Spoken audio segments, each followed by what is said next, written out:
The impact of McDonald's pulling out of Russia. The opening of the first Russian McDonald's was a really big deal. Russians back at that time during Glasnost were interested in anything Western culture. They were starving for it. But 30 years later, amid pressure from US consumers following Russia's invasion of Ukraine, McDonald's announced it would be temporarily closing all 850 locations in Russia, which accounts for about 9% of McDonald's global revenue. McDonald's shares dropped. A lot of people kind of glossed over that. That was a huge move and a bold stance by McDonald's. Nobody ever talks about that. You know, you give these brands a lot of slack when they don't do something or make a stance or speak out about anything political or any type of situations going on that we feel like these brands just speak out about. And then McDonald's makes a bold stance here, and it feels like sometimes it's just swept under the rug. Like, no. Steadily since the invasion began on February 24th and hit a low of $222 following news of the exit. In an unprecedented movement, over 750 companies have since curtailed operations in Russia.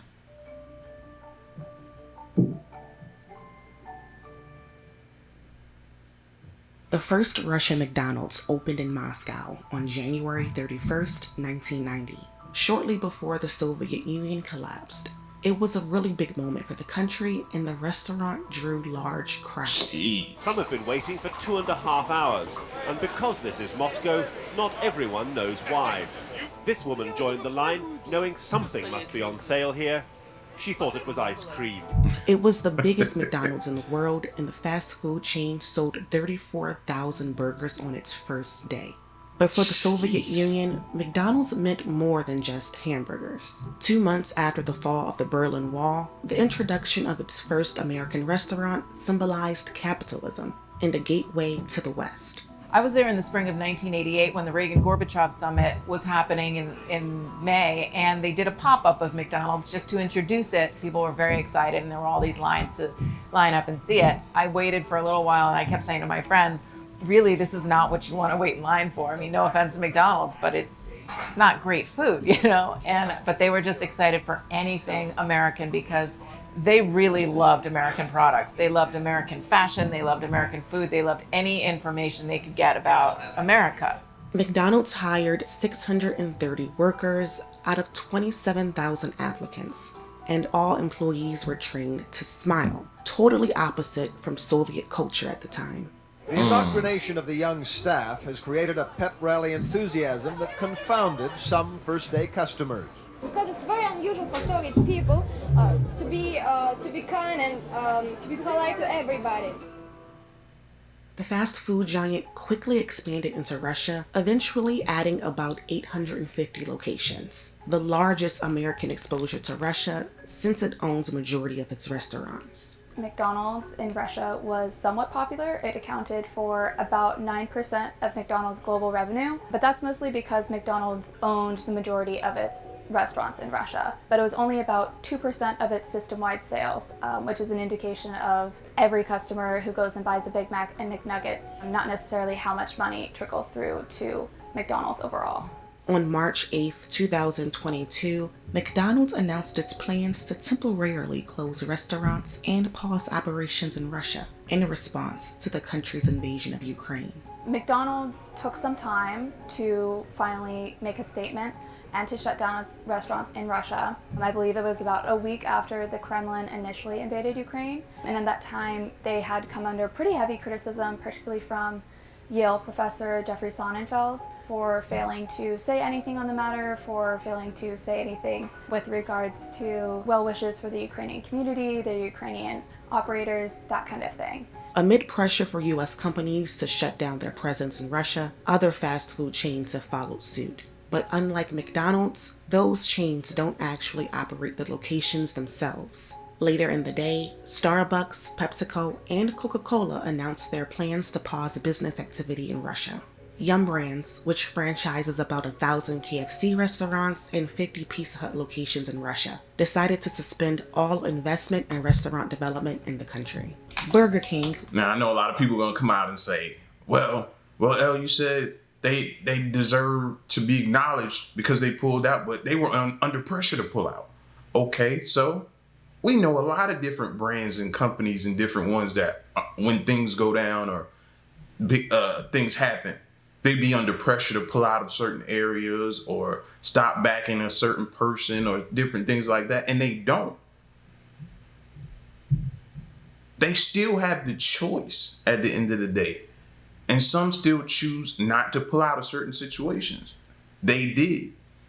So whether you acknowledge them or not, you don't have to.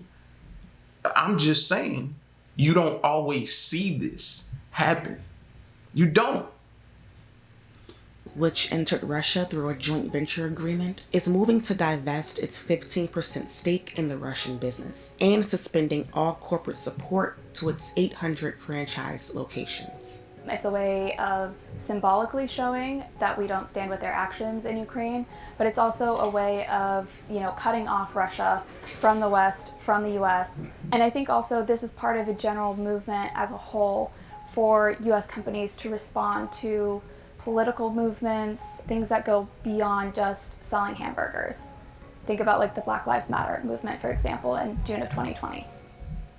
There's no telling when or if McDonald's will resume its operations in Russia, but the company is taking quite a hit to its bottom line. 84% of its 850 locations in Russia are operated by McDonald's. The rest are operated by franchisees. McDonald's CFO has said it's losing about $50 million per month during the shutdown, or roughly 5 to 6 cents per share. We're working through the exact impact of all of that right now, but it also will include things like paying our lease costs. We're mostly leased sites in Russia. We'll have some supply chain related costs and some various other costs. McDonald's has also closed its 108 locations in Ukraine for safety reasons. Russia and Ukraine together account for roughly 2% of McDonald's system-wide sales and 3% of its operating income. In the meantime, the fast food chain has committed to still paying its employees in both countries. If they continue to pay their employees. Wow, I didn't know that. Wow. You don't hear that either often. The 62,000 employees in Russia, that impact will remain at around that $50 million per month.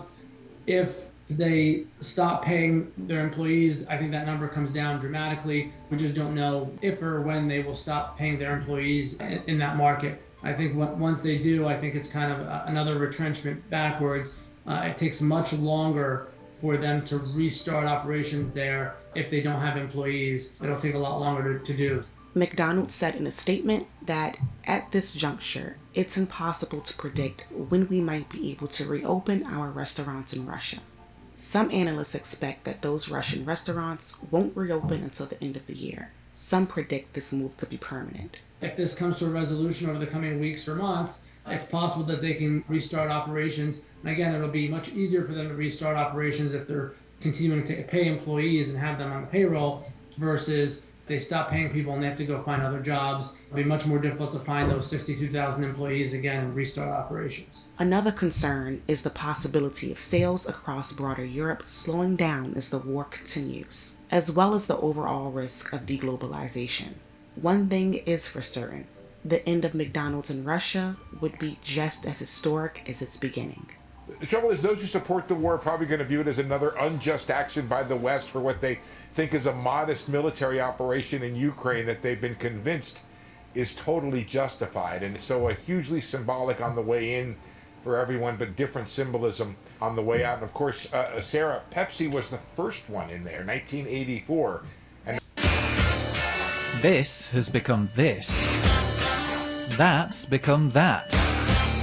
And these have become these. The withdrawal of Western brands from Russia has changed the face of Russian shopping streets. So who exactly are these copycat brands? A replacer of McDonald's was called Tasty and that's it. Ridiculous name, I think. And how do they compare with the originals? This isn't McDonald's. After other brands pulled their products from the shelves, are Russians still able to get the Western goods they want? If you want a can of Coke, or if you want a brand new iPhone, or if you want a pair of sneakers, it is available. Can these brands do anything to stop that? The situation has just presented this vacuum to these bad actors, and there will have to be some enforcement activity to right this situation. Over a year. I was wondering, I'm sitting here thinking to myself, like, hold up, can you even do that? Is that possible for you to just, nah, we removing Starbucks, so we just got Star Cash or something like that, whatever you call it. Like, what, can you do that? Year into the Western corporate exodus from Russia, has the Kremlin managed to sidestep the problems, or will the impact prove painful and permanent? Answers to all these questions coming up. This is Business Beyond. Since Russia's invasion of Ukraine, some of the biggest US and European brands have taken the decision to pull out of Russia completely, shutting their outlets and refusing to allow their products to be sold there. This decision came at a price.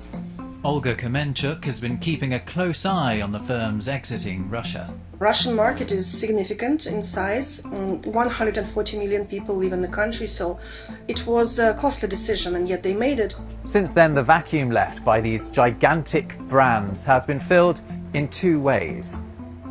One, by Russian businesses and Russian shoppers finding innovative ways to get hold of Western products that are no longer being sold by those brands in Russia. We'll talk about that later. And two, replacement businesses have opened up, promising an almost identical experience to the Western originals. And it's those that we're going to look at first. Let's start with the most symbolic of all departures. This has got to be bad.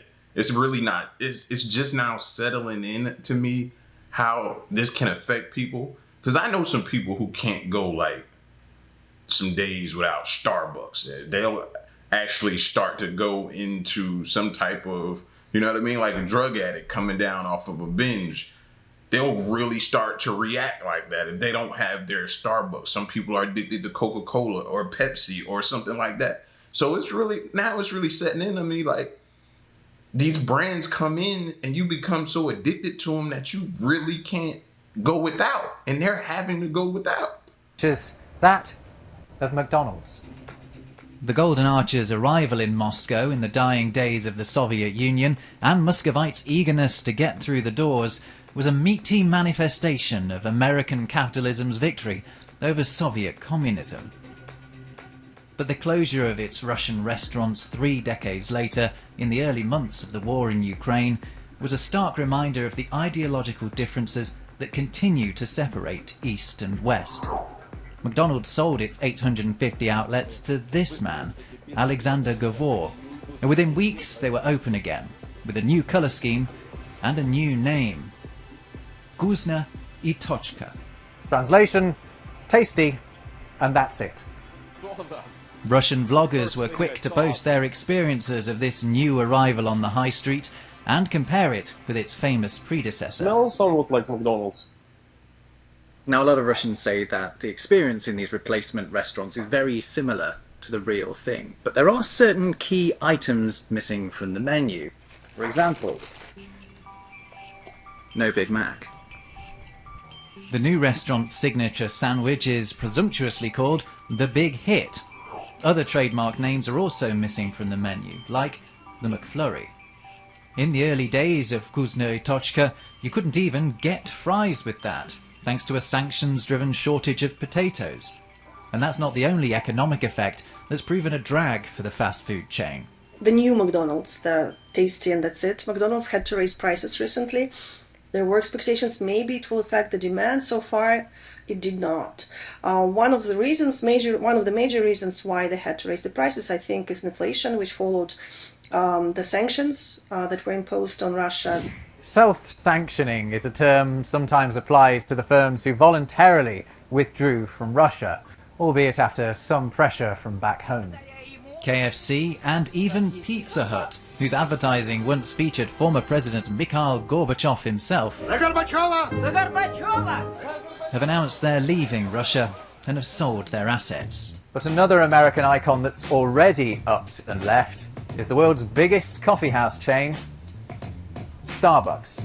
Not that you'd notice out of the corner of your eye, Stars coffee slips seamlessly into its stead. Putting the star in Stars coffee is Kremlin-friendly rapper Timothy, who is one of the owners of the new chain. Of course, it isn't just the big American brands that have left Russia. Certain big blue buildings are no longer occupied by their Swedish owner. IKEA was replaced by the Belarusian brand Sweat House, which also makes simple furniture. Although I have to say IKEA wasn't so simple for Russians. Not everybody could afford that. And it was mostly represented by stores in large cities for that reason, because the larger the city, the higher is the salary. That's why Muscovites miss it most. A look inside a Sweat House superstore reveals something barely distinguishable from IKEA. Similar items with similar labels, with similarly Nordic-sounding names. Sweat House is actually unlike the other replacement businesses we've talked about so far, because it isn't some Russian upstart. It's an established Belarusian company. And that's part of a trend of foreign firms from friendly or neutral countries filling the gaps left by Western brands. This was once Spanish retailer Zara's flagship Moscow store, but now it's occupied by Lebanese-owned Marg. Its parent company Daher Group bought all 502 stores owned by Zara's parent, Inditex, which also runs Bershka, Pull & Bear and Massimo Dutti. And other nationalities are also finding a new home on Russia's shopping streets. Fast fashion was substituted mostly by Turkish brands. Since the beginning of the war, Turkish business has flourished in the country, in Russia. So what do Russians make of the changing names that they see around them? Are they just as happy now the local Krispy Kreme has become a crunchy dream? Are they missing US brand Dunkin' when they queue up for a Donutto instead? And are they bothered? I think, and I can't speak for them or anybody else. For me, the way I would think about it is if the initial shock of it, once that wears off, you probably just go on with life as usual. You'll eventually get used to it. It's just like any sharp or any like dramatic change in your life or something like that. The initial shock of it is like very overwhelming, but then after a while, you get used to it and it grows on you, and then you'll forget and move on. Like you'll start to realize, okay, then you can't remember a time without this brand and this company, and that other brand will be so far of an afterthought that, yeah, time heals. That's probably the best way to put it. That the Lego store has been refashioned into World of Cubes. On the one hand, there is a group of people who think that it's not worse, everything is fine, and we're good as we are. We will be fine.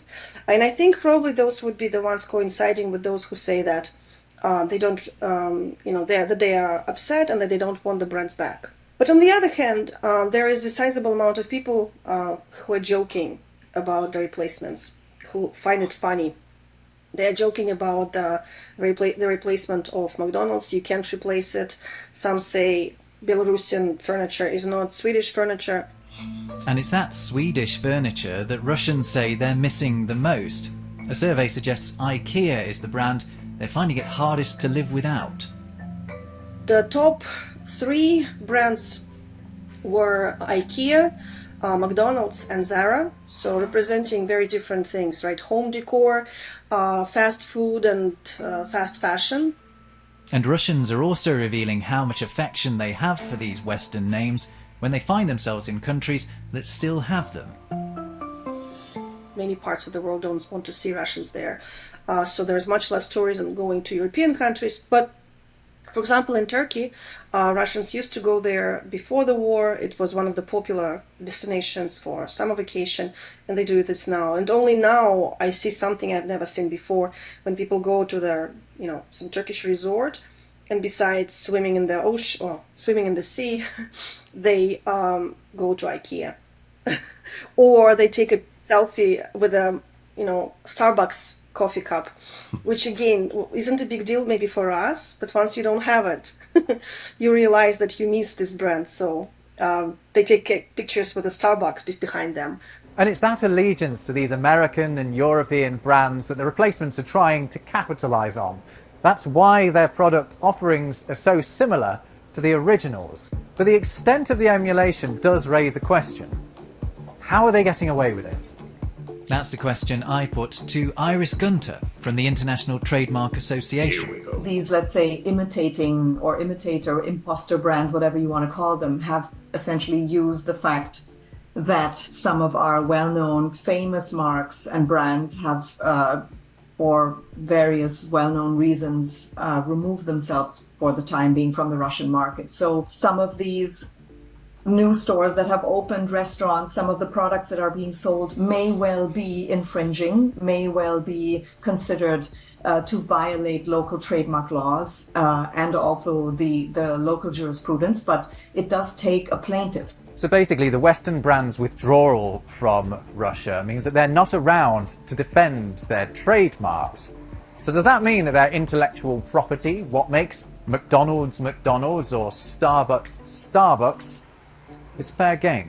Absolutely not. In my opinion, they're not fair game. And I am sure that several of these large companies are considering their options, taking action against these players. Just like in any other market, bad faith actors take advantage of vacuums like the one that has presented itself due to the political situation to advance their own interests. Let's take I was about to say, because let me open up if y'all had a Starbucks and you took it down and I opened a Star Cash right up next to it, right up where it was or wherever I decided to put it at, and I start selling similar things, you hearing all type of grandes, lattes, different things like that. Man, I wouldn't be open 2 weeks before I receive a letter and them they talking about, bro, you better shut it down now. Like, so I'm wondering, what are they waiting for? Because that affects you. If they do something wrong or something like that, that could affect your brand. So yeah, I don't see this going on for much longer. Look at the other aspect of the Western withdrawal that I wanted to talk about. Because not only have Western businesses been closing their outlets in Russia, but they've been trying to prevent their products being sold there altogether by anyone. But a look on the shelves of stores across Russia tells you that hasn't gone to plan. Sure, there are replacement brands here too. Cool Cola instead of Coca-Cola and Fancy instead of Fanta. But you can also get the real thing. When it comes to the comforts of life that Russians are very much used to and the flow of high-end luxury goods as well as standard consumer goods, you can pretty much find everything that you want in Moscow. It's perhaps a bit more expensive, but if you want a can of Coke, or if you want a brand new iPhone, or if you want a pair of sneakers, or even medicine, it is available. And the reason why it is so easily accessible is because there's demand, and supply is not complicated. Ram Ben-Zion is founder of Ultra, a company that helps agencies to keep an eye on what goods are moving around the world. The most common way to get consumer products into Russia is parallel imports. Parallel imports are a way in which Western goods can easily find their way into Russia, simply because Russia allows certain products to cross into the country without the trademark holder's permission. It's a very common trade practice that basically means I'm not sending my product directly to Moscow. I will send my products to the distributor in Azerbaijan, Kyrgyzstan, Armenia, Georgia, a wide range of neighboring countries that do not have the need or desire to enforce sanctions. And from there on, it will be conveyed in trucks into Russia easily, all the time. The Kremlin maintains a list of the products that it'll allow to be imported in this way, and it's been adding to it since the Western backlash against its full-scale invasion of Ukraine. And of course, that list has now gotten a lot longer because the brands are not coming in, or the products that people like and love and want to buy are not coming in through the regular channels anymore. So they've essentially just opened that list up to pretty much any product. The list is allowing goods from all manner of European, American and Japanese brands to be available in Russia, despite the brands no longer selling to Russian retailers. So you will see, if you are Coca-Cola or if you're Colgate, you'll see a surge in demand of your representatives in neighboring countries, whereas the goods end up in Moscow and St. Petersburg. This, of course, means that Russians aren't getting the versions of those products intended for the Russian market. Instead, they're getting versions from all over the world. I can share with you actual footage of Polish, Danish, and I think Kyrgyzstan Coca-Cola on a shelf, line one next to another. Right. So you would not be able to walk into the Nike store, but if you want to get a pair of Nikes, you'll get them. Right. It's all there. Parallel imports are by no means the only way that Russians are managing to get hold of the Western products that they crave. Another one is using a little something called the internet. There's no shortage of websites that are happy to link up importers of uncontrolled goods with eager Russian shoppers. So you will go to Yandex, which is the very popular Russian website like Amazon, and I welcome you to search for Coca-Cola, Colgate, iPhone, Nike, Adidas. Everything is available. If you will allow me to share my screen. Yeah. So obviously you see the different types of Coca-Colas that you can buy.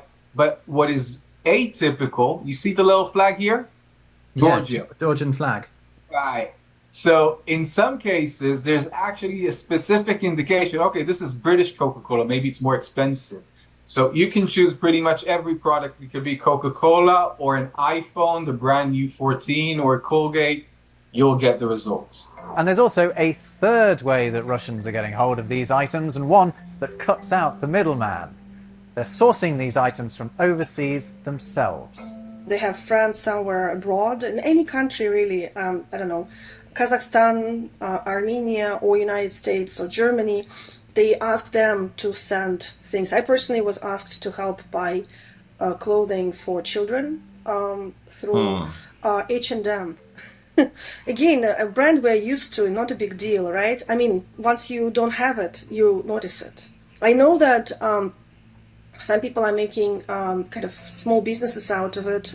So again, we have to ask. See, I remember people doing that when prices got expensive back when I was younger. You would see people like carrying cigarettes from the south to the north, because what may cost $2 and something down here, they're paying up there $5-6 a pack. You know what I mean? It's probably like I said, this was when I was younger. It's probably way more expensive now, you know? So I saw that. So I definitely believe that's being done. Hey man, when you get a chance, you go to the store, you get some Coca-Cola, send it to me, man. Send me this. I can sell it over here for this, and that. People just want to have that taste, if it's not just for one time again, you know? And that comes at a price. How is this able to happen? And the answer is that Russian law allows it. And that means the affected brands can't do an awful lot about it. There's not much, in my opinion, or at least I don't know of much that these brands can do, except to try to work with local authorities when the products are, let's say, faulty or really so different from the ones that are normally sold on the market that you would consider them materially different, and thereby try to stop them. However, what I have heard is that working with the enforcement agencies on the ground, meaning customs and police, that has become, from what I heard, a little difficult. The Russian authorities appear to have decided to take a permissive stance and to allow the products that Russians want into the country, perhaps as a way of maintaining levels of public support for the Kremlin's war in Ukraine. But while that may seem like a smart move now, it may well backfire. Why is this a problem in the long term?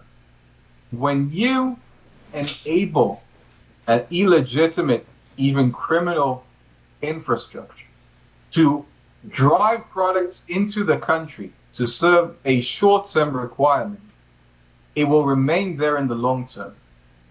So these mechanisms that now have been trained and created to ship in goods uninspected into Russia will be there long after the war and will continue to make money by bringing counterfeit goods, poor quality medicine. At the end of the day, if you create something that is bypassing regulation, ultimately it will be there to stay. This seems like a good point to start talking about the future. First off, are these Western brands going to fight for the integrity of their products in a landscape that's become an imports free-for-all? This is something that I'm sure these brands are putting a lot of thought into, because obviously these are valuable assets. Again, considering that the people are trying to get those products from everywhere, these are brands that are well loved in the region and in the country. So it's going to be interesting to see how this plays out from an IP perspective. Everyone is holding their breath to see, once hopefully this terrible war ends, how things will go back to normal and then what the next enforcement steps will be. But here's something we haven't considered. Should the burden of preventing these abuses of their products fall entirely on the companies themselves? After all, the success of their exporters plays a crucial role in the success of Western economies. It is our claim that the responsibility to enforce trade policies is with governments and not with the private sector. And it is such governments who are willingly turning a blind eye to the flow of goods into sanctioned Russia. These are the administrations that need to be accountable, be it neighboring countries, be it online platforms. The US government, the European Union can go and say, stop it. And if we do allow ourselves to imagine a future where the Ukraine war is behind us and relations between Russia and the West have normalized, what happens then? Will European and American brands rush to regain their positions in the Russian market? And if so, will Russians welcome them back? About 1/4 says they are. I think I heard one report say they have up to 15 years.